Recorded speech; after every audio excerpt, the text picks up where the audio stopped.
తో వస్తుంటే goose bumps వస్తున్నాయి. అంటే ఏమి ఇచ్చి పడేసాడు, సూపర్ గా ఉంది. రేటింగ్ ఎంత? 5 కి 4.5. నెగిటివ్స్ ఏమైనా ఉన్నాయా బ్రదర్? నెగిటివ్స్ అంటే స్టార్టింగ్ లో కొంచెం ఆ క్యారెక్టర్స్ ని ఇంట్రొడ్యూస్ చేసేటప్పుడు కొంచెం అలా అయింది.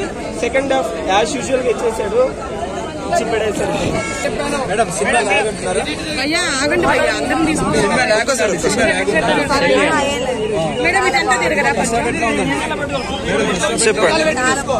సెకండ్ హాఫ్ ఎట్లా ఉందండి?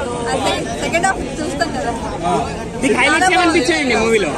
నాకు డైలాగ్స్ బాగా నచ్చాయి. ఫైటింగ్ అయితే ఇంక ఎక్సలెంట్. ఓకే, బీజిఎం ఎట్లా ఉందండి? బ్యాక్గ్రౌండ్ మ్యూజిక్ ఇంక చెప్పక్కర్లేదు. హీరోయిన్ ఎట్లా చూపించారు? హీరోయిన్ అంత లేదు కొంచెం, కానీ చూపించినంత వరకు. ఫైట్ సీన్స్ ఎట్లా ఉంది? ఫైట్ సీన్స్ ఎట్లా ఉన్నాయి? అది అసలు ఎక్సలెంట్. ఓకే ఓకేనా? నాకైతే చాలా బాగా నచ్చింది. మూవీకి యాజ్ యూజువల్ గా 2 బాగున్నాయి. ఓవరాల్ రేటింగ్ ఎంత బ్రదర్? 5 కి 4.5.